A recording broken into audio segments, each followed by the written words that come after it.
Okay, so we started discussing this. We started discussing this on Tuesday. The story of the spies is just fascinating from every angle you approach it. Obviously, there's much more to the story than meets the eye. Oops, did I just... Because, it makes no sense. Firstly, Moshe chooses the best, la creme de la creme, the leaders of the Jewish people.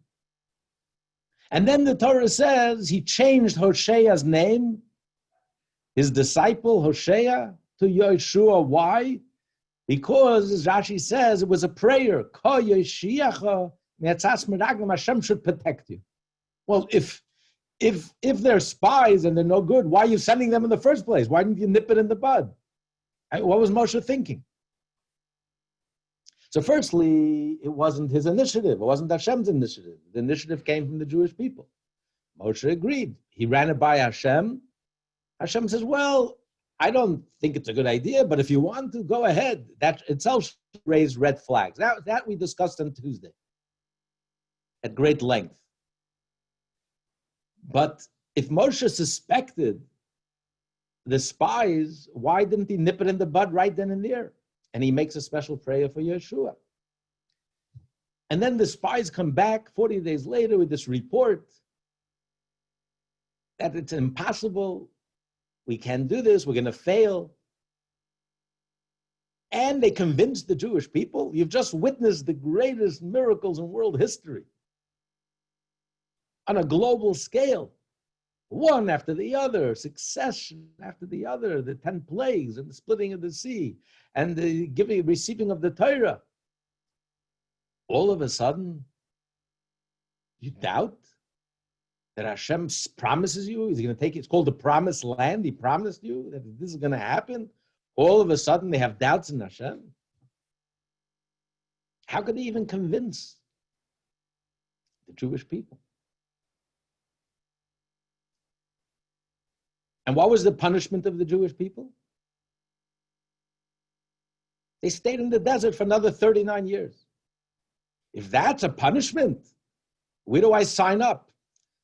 40 years of living in the Garden of Eden. Adam was in the Garden of Eden a few hours, or a day and a few hours.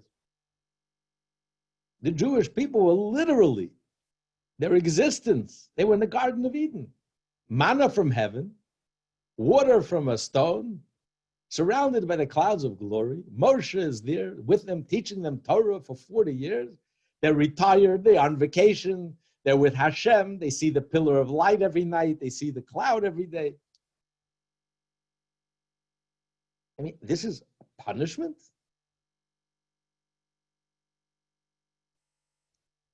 And we learn, where do we learn a minion from? We learn a minion from the spies. Because Hashem says, till when could I have to deal with this evil congregation? Referring to the 10 spies, because 2 of the 12 spies were righteous, Yeshua and Kalev. So from here we learn that 10 Jews are called, 10 men make up a quorum, are called a minion. Is this where you learn a minion from? 10 wicked Jews who died a horrible death, who created such a tragedy, the tragedy of Tisha B'Av that we're still suffering from till today, 3,331 years later. 5 tragic things happened in Tisha B'Av. Monumental tragedies. The first Tisha B'Av, the story with the spies, when they cried that night, Hashem says, you're crying for nothing, I'm going to give you a reason to cry.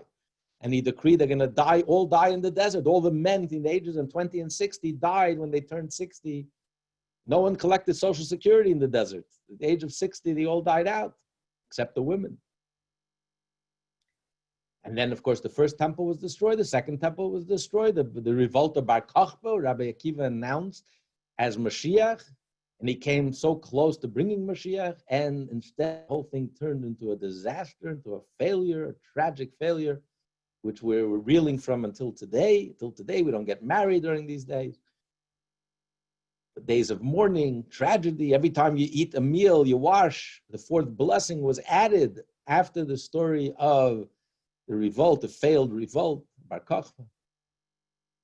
It happened on Tisha B'Av when the last stronghold, Beitar, the capital of the revolt, was crushed, defeated, and they razed Jerusalem, making it inhabitable. That was then. Since then, many other tragedies happened on Tisha B'Av. The deadline for the Jews to leave Spain, either convert to Christianity or to be expelled, was Tisha B'Av. And the rabbis gave special permission that they should play music to lift the morale of the Jewish people. Because they were wealthy, they were prosperous, they were successful, they were deeply entrenched in Spanish culture. They had the Spanish Gold Age. And here, suddenly, they were uprooted and thrown out. It was very disheartening. So the rabbis gave permission. They all marched out. And the Abarbanel was given a choice. He was the treasurer of Queen Isabella, and he was given a choice to stay. The queen wanted him to stay. He says, no, I'm going with my brothers and sisters. And he left with everyone else. And they left the last day. The deadline was on Tisha B'Av, and they left on Tisha B'Av. World War I, I believe, began on Tisha B'Av. Gush Katif, the expulsion of the Jews from Gaza, the tragic expulsion of the Jews of Gaza by fellow Jews. This is what we use the Jewish army for, to cruelly, mercilessly expel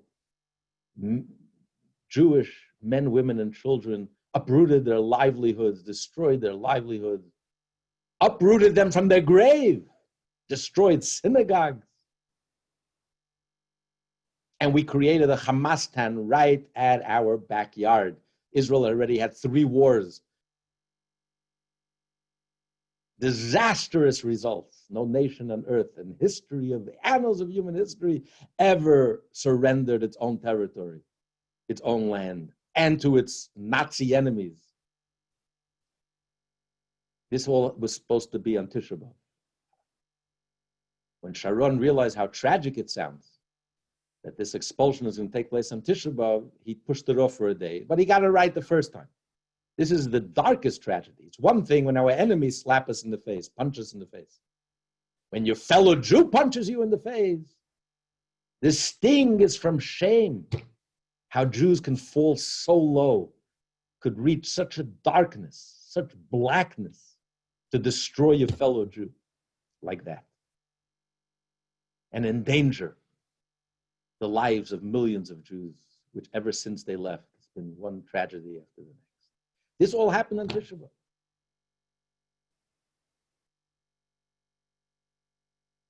So the question is, we understand the other tragedies that happened. But the first tragedy, why is that such a tragedy? What's the big tragedy? Okay. They didn't want to go into the promised land. Fine. If not them, the children will go into the promised land. So it was delayed. It was on Jewish time. It was supposed to go now. Okay, it was pushed off for 39 years. What else is new? You've never been on time for anything. So 39 years later, the next generation. Why is that such a tragedy? So a generation didn't go into the land of Israel. Okay, so it'll be the next generation. That's the tragedy. That's the tragedy that led to all the subsequent tragedies. Why?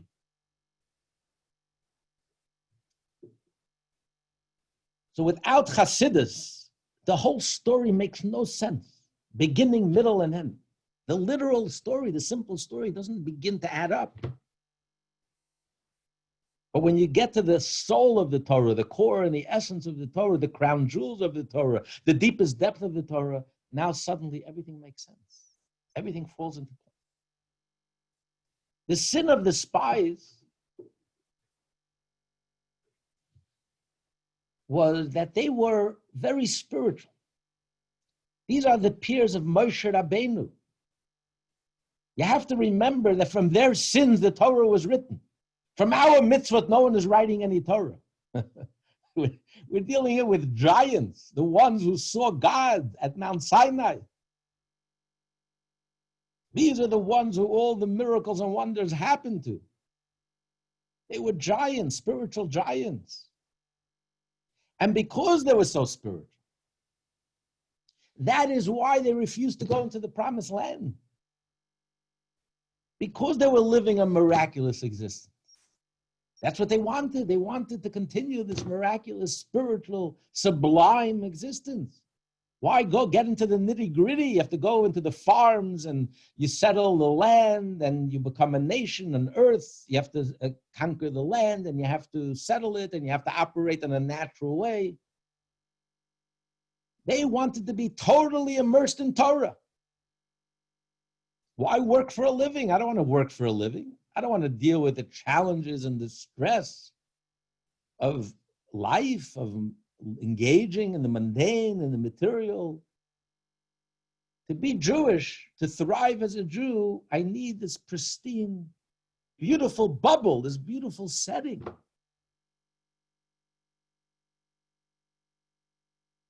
And that's what they said, even Hashem can't bring us into the land. They doubted Hashem. They didn't doubt Hashem. But what they said is, you can't have your cake and eat it too. You have to make up your mind. If you want to operate in a natural way, then you have to operate in a natural way.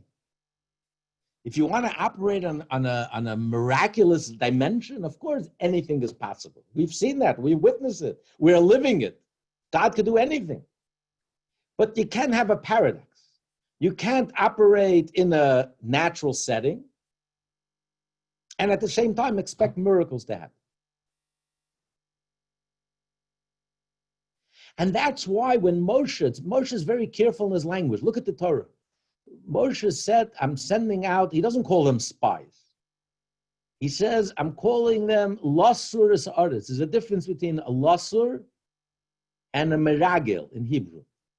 The difference is a lasur means to scout the land. Meragel means to spy. It's two different things. A scout is on a fact-finding mission. He's just there to scout the facts. And he has to report back. No one is asking him his opinion. Just tell me the facts. A spy, however, is an independent agent. He works behind enemy lines. He has to make decisions. He has to make executive decisions. He has to decide. He's empowered to decide. He has his own individual. We rely on his using his own individual mind. He has to make this critical decisions on the spot. A scout is entirely different.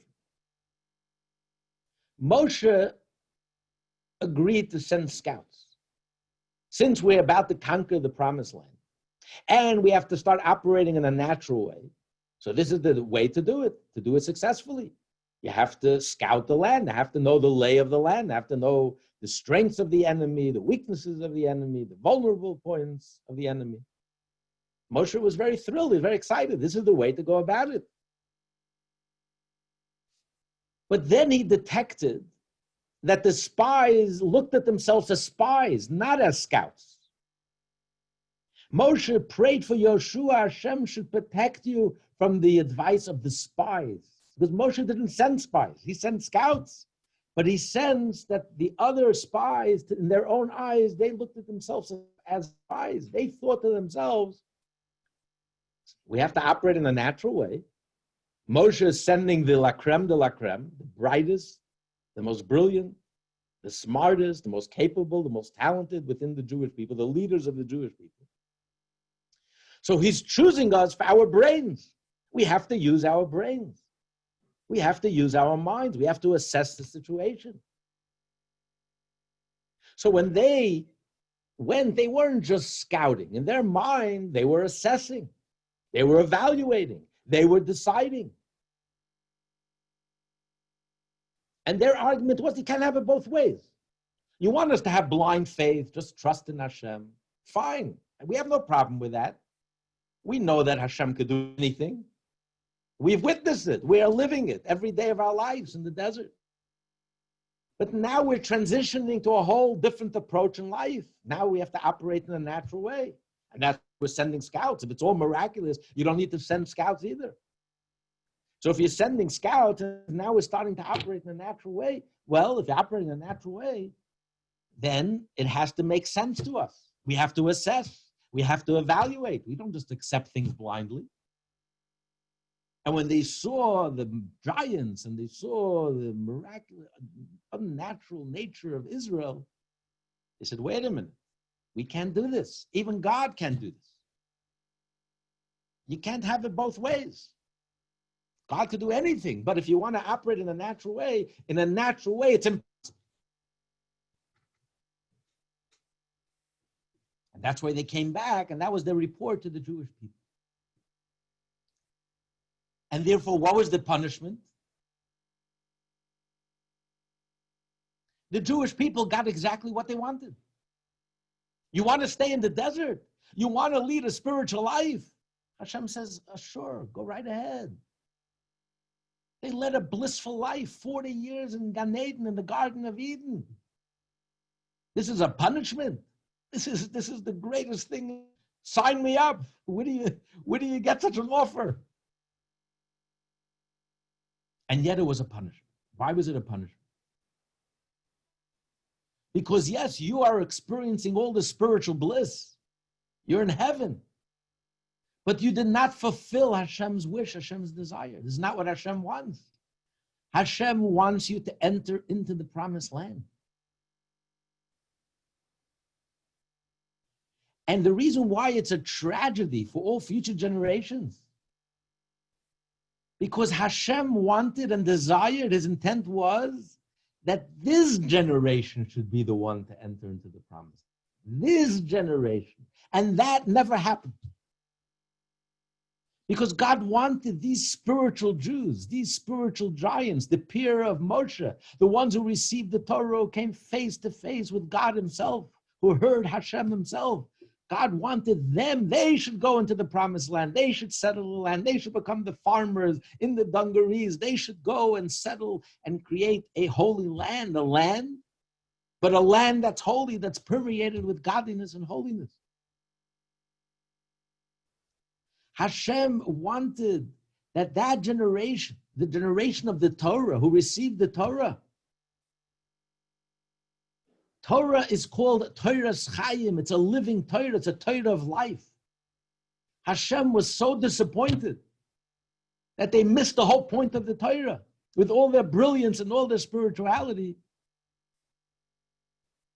their Torah was divorced from real life.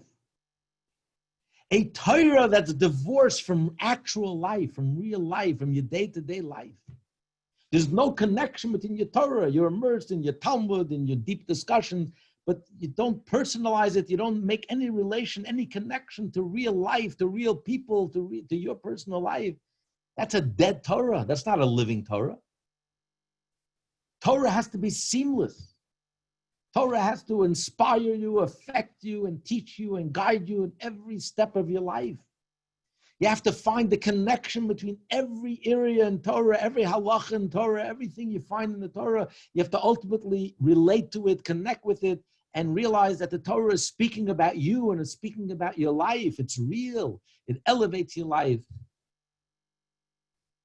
And the fact that that generation who received the Torah completely divorced and disconnected the Torah from real life, Hashem was so disappointed. And that's why it became such a tragedy that we're suffering until this day, 3,331 years later.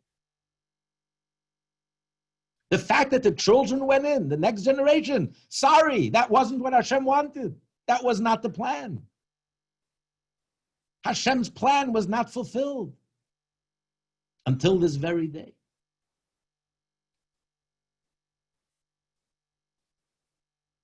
And that's why it was such a tragic event.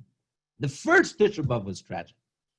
Everything else was just a consequence and just followed from the tragedy, the ultimate tragedy. All began on that first night, on that night of Tisha B'Av.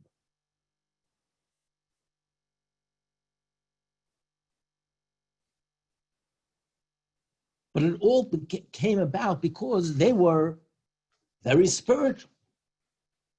And that's why we learn a minyan from these 10 men. They were very spiritual people. They were very holy people. They were not wicked in the literal sense of the word wicked. They were wicked because Hashem was so disappointed, because they did not fulfill Hashem's wish. Hashem's dream and what Hashem wanted with the Torah was not implemented through them. And that's why no matter how spiritual they were, if you don't do what Hashem wants, then it's a failure. It's a tragedy. Yes, you were in the Garden of Eden for 40 years. You were in heaven for 40 years. But if you're not doing what Hashem wants of you, for a Jew, that's the ultimate tragedy and the ultimate failure. But the most fascinating, and that's why they scared the Jewish people. How did they scare them? As Rashi says, we saw there the children, the giants, the children of the fallen angels. It says when God created the world, the angels complained to Hashem. Rashi says they complain, why are you wasting your time with man?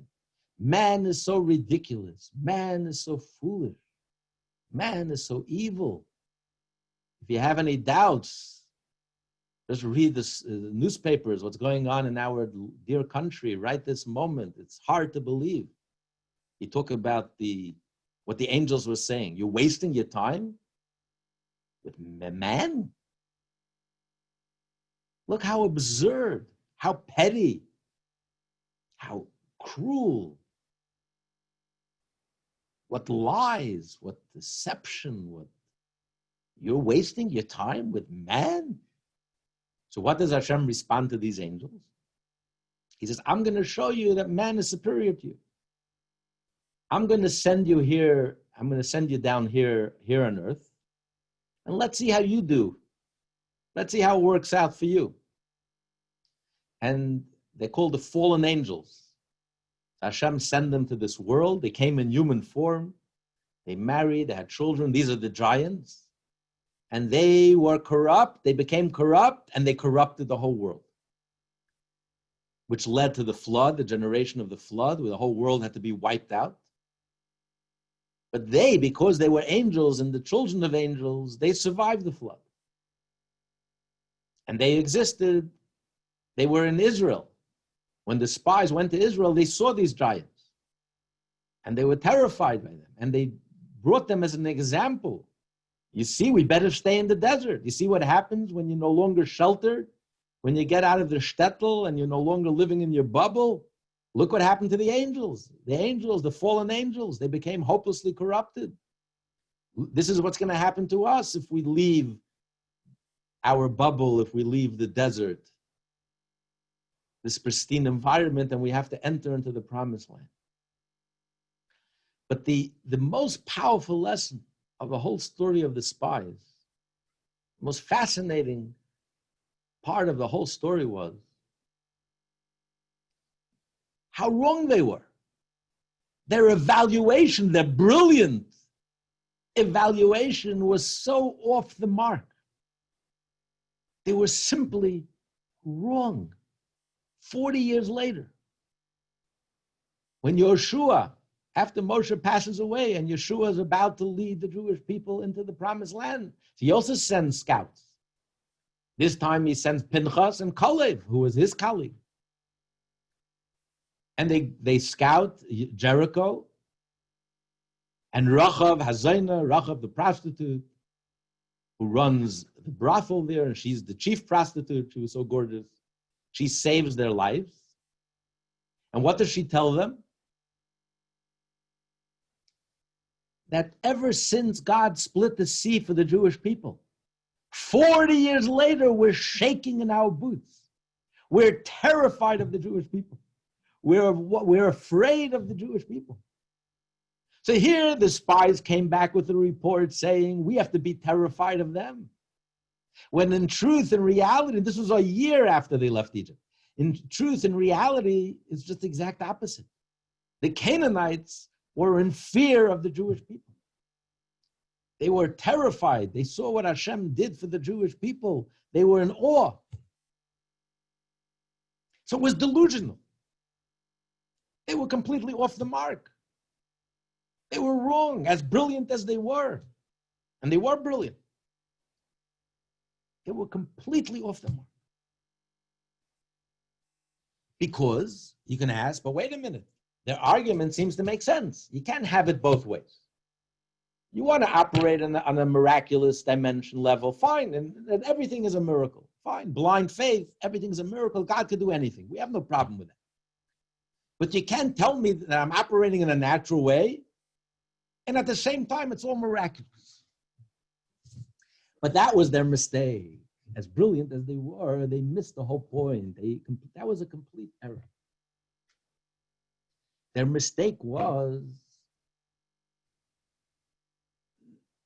they didn't realize that the biggest lesson in the Torah, the most powerful lesson in the Torah, that we are agents of change. We are creators. We create reality. When you have faith, you actually create reality. You change reality. Your attitude, your approach, if you have a defeatist approach, and if you're just sitting back and watching things objectively, scientifically and objectively, then they're right. They weren't wrong. Their evaluation on face value seems to be a very intelligent evaluation. And they were right. It's impossible. We can't do this. Not in a natural way. But the truth is that when you have the faith, if Hashem tells you you're going to conquer the land, and Hashem tells you you're going to conquer it in the natural way, if you have the faith and you have the courage, you create reality, and suddenly reality turns out to be exactly as it's supposed to be. As it turned out to be 39 years later, that they were trembling from the Jewish people, not vice versa. The spies came back and said, we're like grasshoppers in their eyes. And we were grasshoppers in our eyes, and we're grasshoppers in their eyes. It seems like a repetition. No, the reason why we were grasshoppers in our own eyes, in their eyes, because we were grasshoppers in our own eyes. It's a self-fulfilling prophecy. Your attitudes, your behavior, your fears create your own reality. You box yourself, you limit yourself, your own fears, you create delusional boundaries. Fears, as it says in the curses, you're afraid of a falling leaf, and you think the enemy is chasing you, and you already run and surrender from the sound of a falling leaf. People create their own fears, they paralyze themselves with your own fears and your own limitations, and it's all self-imposed, and 99% of the time it's completely delusional.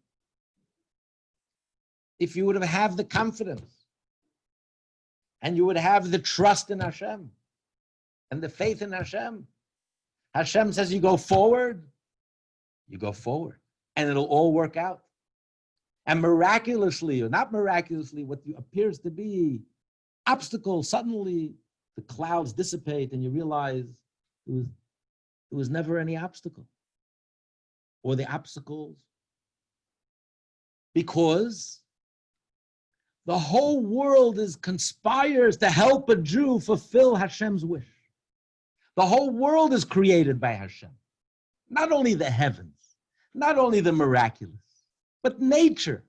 The whole world is constantly, continuously, in every moment being created by Hashem. So the whole world is here for one purpose and one purpose only. The whole world and all of nature and all of reality conspires to help a Jew fulfill Hashem's wish. It's not always evident, it's not always obvious. It appears to be that the world is in opposition and the world is creating obstacles. But if a Jew has the strength, it's just a test. It's considered a test. This was the 10th test for the Jews in the desert. It was a test. A test is there to test your strength, your courage, your resolve. And if the Jews would have had that courage and had the resolve that Joshua had and Caleb had, they would have marched into the land, no problem whatsoever. Everything, the prophets of doom and gloom, would have been completely disproven. You know, at the end of the day, truth always wins out. 40 years later, they did conquer the land. But it was tragically delayed because truth needs a little help. It needs us to have the courage to say the truth. Today it's very easy to build museums, never again, hundreds of millions of dollars, statues, museums, the Holocaust. Yeah, you don't have to be a hero to condemn the Holocaust today. But in 1939,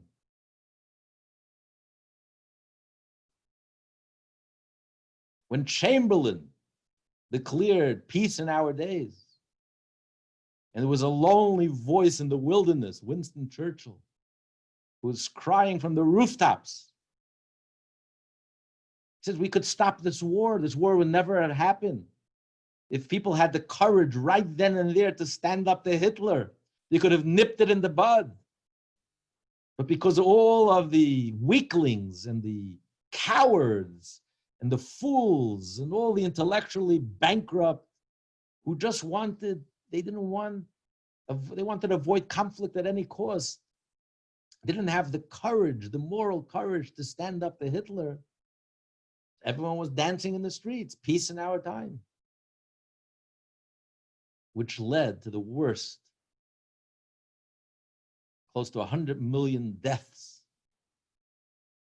the worst tragedy that the Jewish people ever experienced and the whole world ever experienced, because of the cowardice.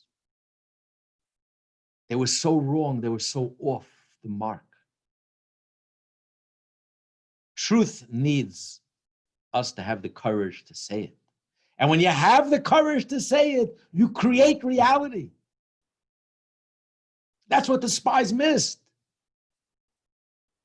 They thought that they're just observing and assessing like a scientist, a professor, an objective, detached scientist. I'm just observing a specimen. I'm just describing. It's not relevant to me. It's not current to me. They didn't realize that if they had the strength and had the faith and would have believed in Moshe and believed in Hashem. And he said, if Moshe is sending us, if God is sending us, of course we can do this. No question.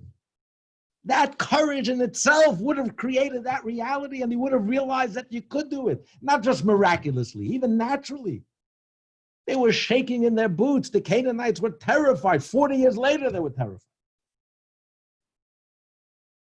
Especially then, it was just a year after the Exodus from Egypt. That's the most fascinating part of the whole thing. When you don't have faith, there is no sechel, there's no mind, there's no rhyme, there's no reason, there's no logic. When faith is your foundation, you're able to think clearly. You're able to see things clearly. You have clarity of mind. When you take faith out of the equation, that deep faith in Hashem, that deep recognition that God creates the world of nature each and every moment. There's nothing besides Hashem. So if Hashem tells you to do a mitzvah, Hashem tells you to study Torah, Hashem tells you to do the right thing, even though it appears to be difficult and challenging, there's nothing in the way, there's nothing in my way, there's nothing in the world that's going to stop me. It's impossible because everything in the reality is truly conspiring to help me. Maybe it doesn't appear that way, but if I have the strength, it's just a test. And if I discover the courage of my conviction, I will see it will all play out and everything will work out. And the proof is, 3,800 years later, we're still here. You think anti-Semitism started with the BDS movement? Anti-Semitism is going on for 3,800 years. They tried to eradicate us, to burn us, to destroy us, to murder us, humiliate us, denigrate us, in every shape or form.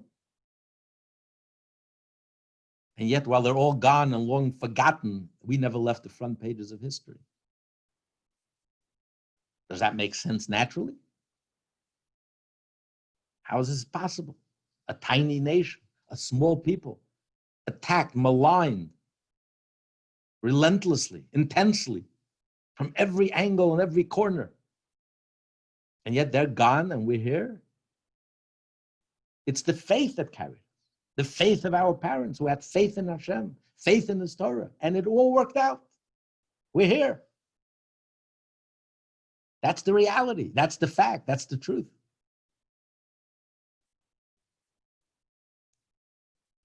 So this was the story of the spies. That's why it was such a tragedy.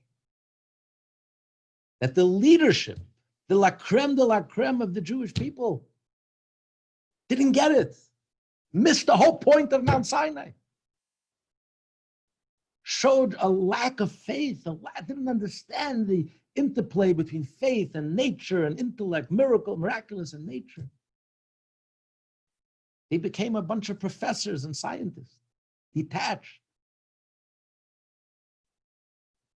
When Hashem says we're going to Mount Sinai, what did Nachshon do? He walked into the sea. Nothing is going to stop me. Hashem says we're going. And then the miracle happened. But first we have to take that step. First we have to show a little courage. God is interactive. He responds to us. We have to meet him halfway. Hashem gave us the Torah. But was anyone listening? Did anyone receive the Torah? Is this the response to the Torah? The spies and the Jewish people crying and feeling demoralized, feeling helpless, powerless. And Moshe didn't pray for them. Astonishing. Moshe, the faithful shepherd. When God wanted to wipe them out after the sin of the golden calf, Moshe gave God an ultimatum. Moshe is always defending the Jewish people and praying for them. Here, God says, I want to wipe them out. What does Moshe say? It's bad PR. It's not going to look good. So Hashem says, you know what? We'll stagger their deaths. They'll stay in the desert for another 39 years.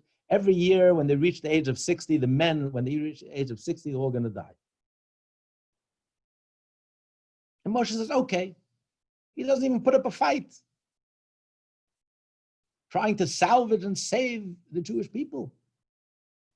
And Moshe ended up dying in the desert because his whole generation died. You can't have a leader go in and his whole generation remains behind. Moshe, like a real leader, stayed with his generation. He's still stuck in the desert till this moment. Why didn't Moshe pray for his generation? Knowing that if they die in the desert, ultimately he's also going to die in the desert.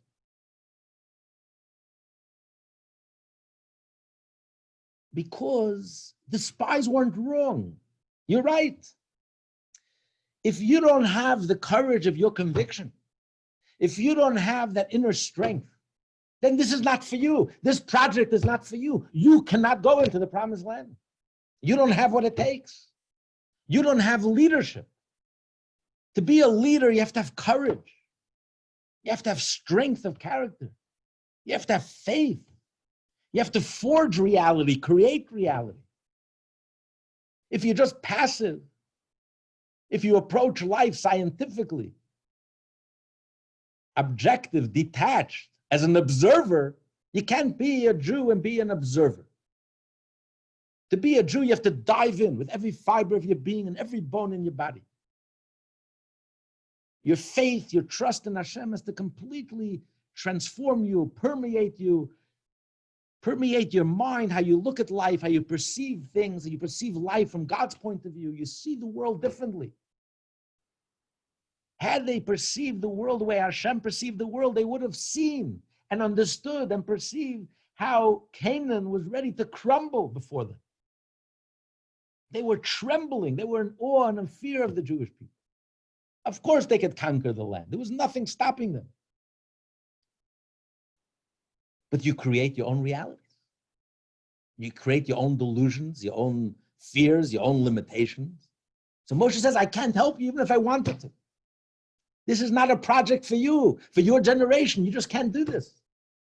You don't have what it takes. So you cannot enter the promised land. All he did was he prayed that Hashem shouldn't wipe them out at one time. We should stagger it over 40 years. Anyway, this whole Torah reading is so fascinating. There's so many angles. There's so much to talk about. There's so much to discuss. If you want to unmute yourself, and before you do, and ask any questions or comments or thoughts, just once again, officially, New York City is supposed to go into phase 2, starting on Monday. we just have to wait. I mean, that's what the governor announced yesterday. I guess we're waiting for the mayor to affirm that. And once we go into phase 2, then we will start our Shabbos Minyan next week.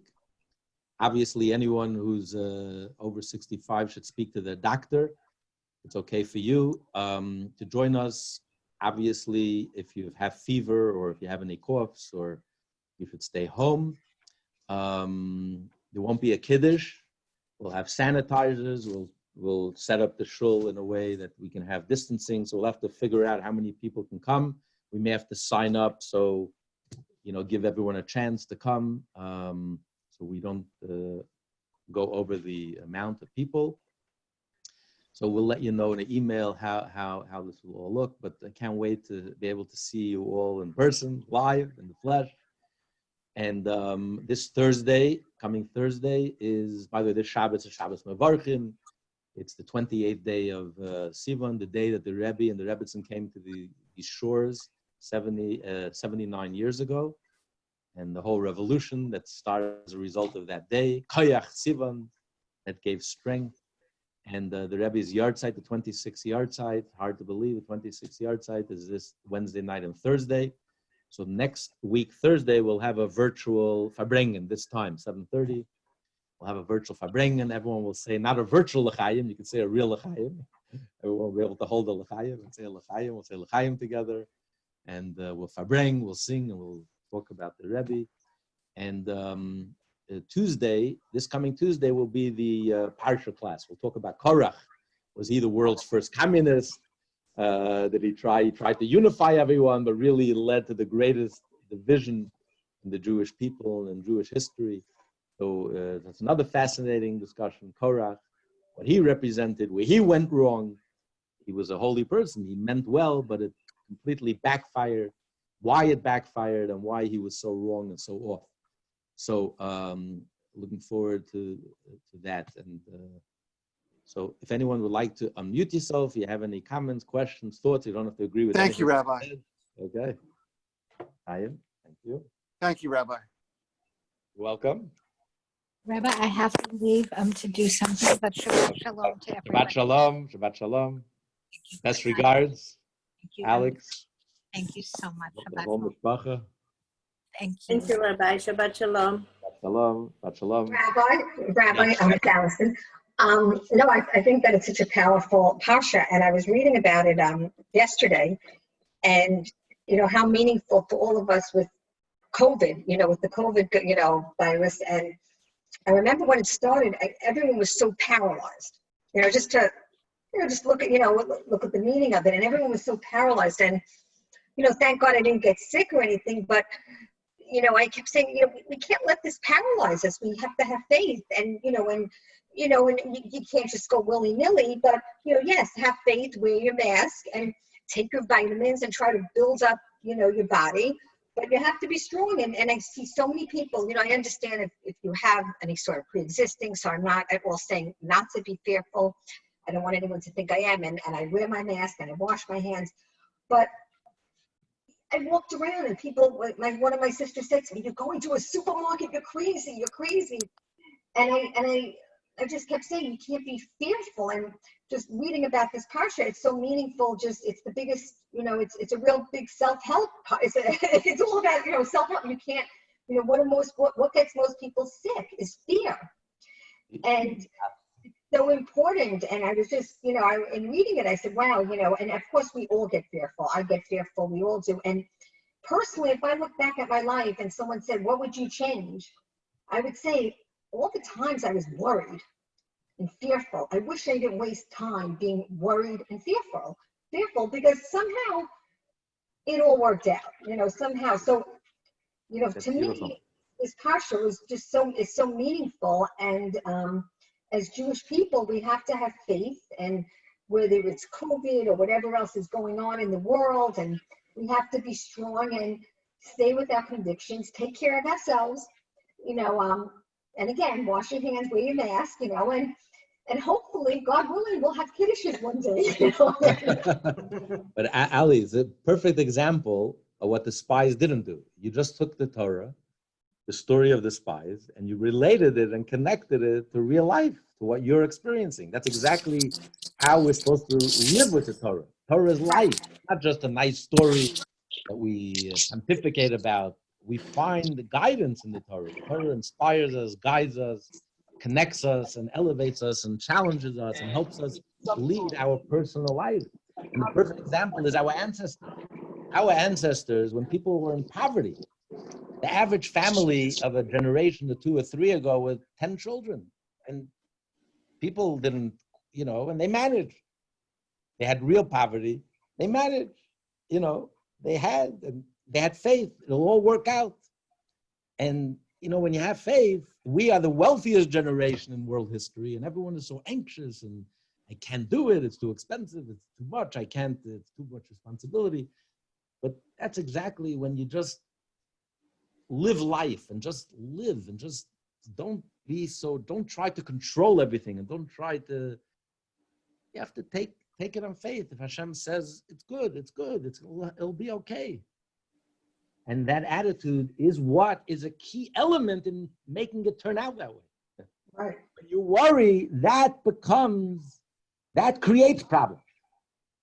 When you're over-calculating and you're so anxious and worried, that in itself creates problems. It's like a person walking with a suit that's too big on you. You trip over yourself. So people who are so controlling, they trip over themselves. When you just let it go, just let it flow, like breathing. You try to control your breath, you hold it in, you're going to choke. You let it go, just let go. Just live. Don't be so egotistical and so controlling and so, Hashem, have trust in Hashem. Life is good, Hashem is good, and it'll all work out. And that in itself makes it all happen and makes it all work out. Yes. That's a big cat. That's Rabbi, I'm sorry, Ali, are you still speaking? Yes, Susan. No, Susan, that's it. So, so many times when I've been at, Shabbat services, and you've used the Torah or the message that week to emphasize how, or to bring home that we, let's see, how can I say this, that the way someone else may be addressing you or speaking to you is really how they're speaking to themselves, that it's a mirror reflection, that they're seeing themselves. And so when, in this portion, where they think they're grasshoppers, we saw so many grasshoppers when in fact they think they're seeing other people as grasshoppers, but they're really seeing themselves as grasshoppers. And so I think this portion, I think about it a lot, where we take into a situation, or we take out of a situation what we're bringing into it, and we bring what we bring into something is what we take out of it. So I think that it's just kind of drives home needing to really think about, is that what you're really seeing, or is that what you're really feeling? Are you bringing out, how someone is speaking with you or talking to you or addressing the situation, what you're taking into it? And I think of all the things that I take away on a day-to-day basis from some of your messages, whether it's from Shabbat or from this week's Torah portion, is, do you feel like Wonder Woman? Do you feel like, King of the Hill? Or do you feel like a grasshopper? And that's how everybody else is going to see you. Beautiful. And so, I just love this portion because of that. I took a coaching certification program a few years ago, and it was one of the things that we worked on with our clients is, why is somebody feeling a certain way or doing something a certain way? And it's because they're bringing in to the story they're bringing their own story into the story. And that's coloring their perspective and their perception. And that's what they're taking out of it. And it's breaking those routines that are hard to do but need a lot of work. You project, right? We project on others. Yeah. We can't see things in ourselves. The Talmud says anyone who accuses others of a fault, and it's invariably true. The person who accuses the others of fault is usually the person who has the exact same fault. Right. And it's so glaringly obvious to everyone else except that person. Correct. He gets all worked up and all anxious and all angry at that other person, and not realizing how ridiculous it sounds to anyone who's objective. He says, you're the one who has the exact same problem. Or what becomes impossible in an actual situation is that you can't point that out to the other person. They can't hear you. Right. No, we have to point that out to ourselves. We have to point it out to ourselves. Right. Okay. Rabbi, it's Howard. Yes. Howard, yes. So I have a question and then I have an observation. So Okay. my question is, do we see anywhere in this Parsha in the Midrashim where Kalev or Yehoshua tried to, like a jury, 12 people in a jury, like in a jury, they would have tried to convince the others to their side. In other words, Yehoshua, who was the Eved to Moshe and was special, and Kalev, who went to Moras HaMachpelah, I believe, to daven, to pray, to have the strength ahead of time. So did they try to get the 10 onto their side? And even if they weren't fully successful, what would have been, again, hypothetical, but I'm wondering if there's discussion, if instead of it being 10-2, it was 5-5 or 6-4 or something like that. Okay. Do we know if that would have mattered? I only ask because That's a good question. it leads to my next point, which is what's interesting to me, and we talk about Chachma, Bin, and Das, Chabad. We learn about how we're different than animals and how we're supposed to use our emotional, mental faculties and our intelligence. It seems that Hashem reserves special punishment, a more elongated or intense punishment for sins when folks either try to convince others, like we see with the spies, or use their special, unique intellectual faculties to trick or otherwise convince folks, which Korach did. We'll get to that next week, I'm sure. But with the spies, because in other sins that we see, Magefot, that the Bnei Yisrael were involved in with the Moabites, etc., we know there were plagues. The plagues were quick and dirty. They got punished, 24,000 here. And I don't mean Rabbi Akiva's students. I mean the punishments that were particularly physical, of a sexual nature, etc., worshiping idols. But when it comes to the intellect, I think Hashem really does expect more from us, really wants us to use that gift, especially to do mitzvot and to help each other and work towards positive goals. And it seems to me that when we sin in that way, the punishment in many ways is a lot worse, more painful, protracted. That's how I see it or feel about it. Okay, that's a very good question. Actually, Yoshua, they discarded immediately because Yeshua was Moshe's, in their eyes, Yeshua was Moshe's lackey. And Moshe prayed for him and changed his name, and he was Moshe's man. So they didn't even, there was no connection. Kalev, however, Kalev went underground. The spies thought that he's with them. And even when they arrived, Kalev was the only one who responded to the spies in front of the Jewish people. He says, is this it? This is all that Moshe did? And they thought he's about to launch on a tirade against Moshe. They all silenced. They all were quiet. They wanted to hear what Kalev had to say. They thought that Kalev was one of the rebels.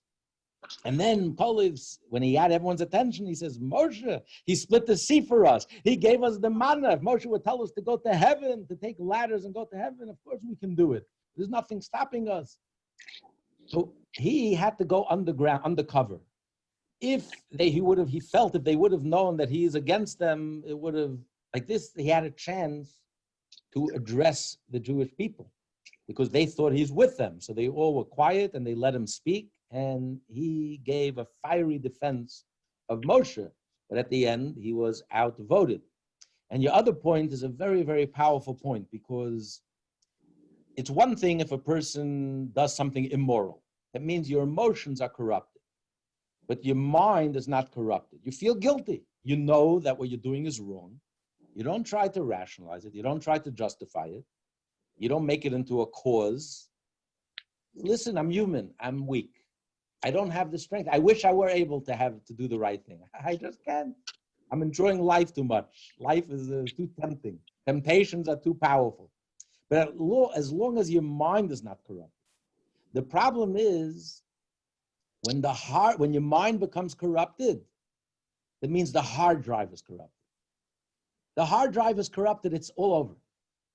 It's finished, it's end, it's over. And that's why Moshe couldn't even pray for them. Like you say, the hard drive is corrupted. You can't even think straight anymore. Everything is upside down. Down is up and up is down, and then it's over. That's very dangerous. That's very corrupt. When the intellect becomes completely corrupted,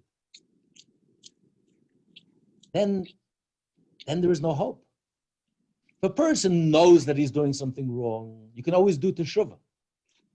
There'll always be a moment in your life. You'll have a moment of truth when you'll wake up and you'll find the strength to do the right thing. You'll overcome all your years of inertia and all your years of your addictions and your bad, terrible habits. And you say, enough is enough. It's time to become a mensch. It's time to do the right thing. Come on.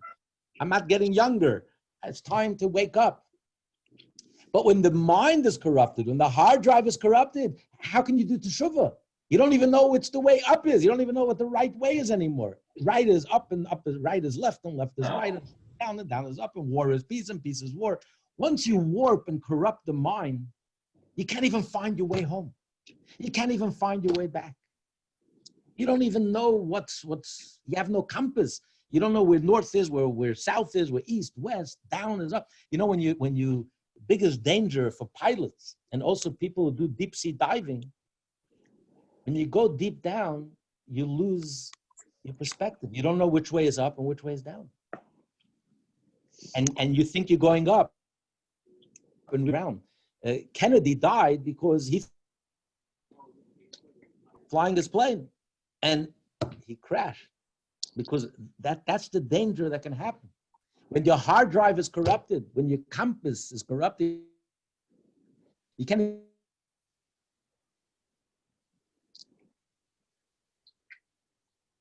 build.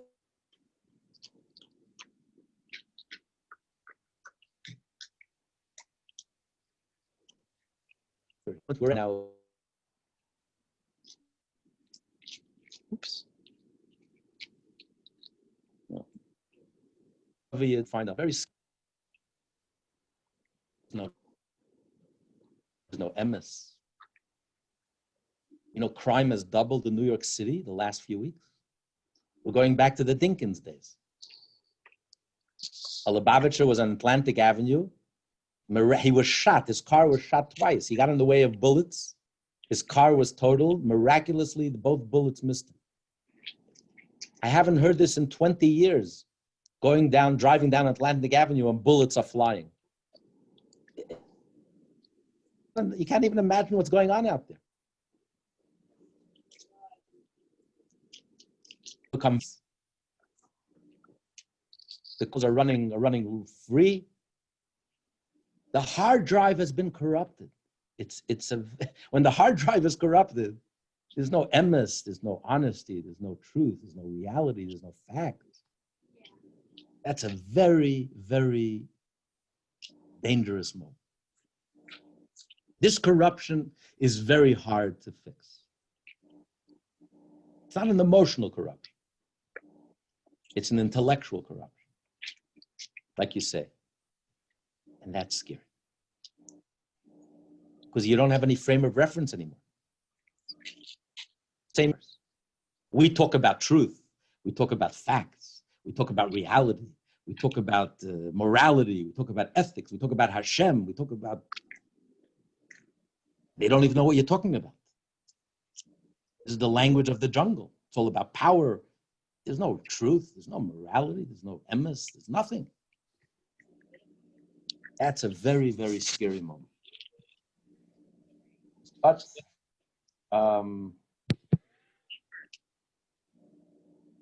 Shkoyach. so everyone have a beautiful, beautiful Shabbos.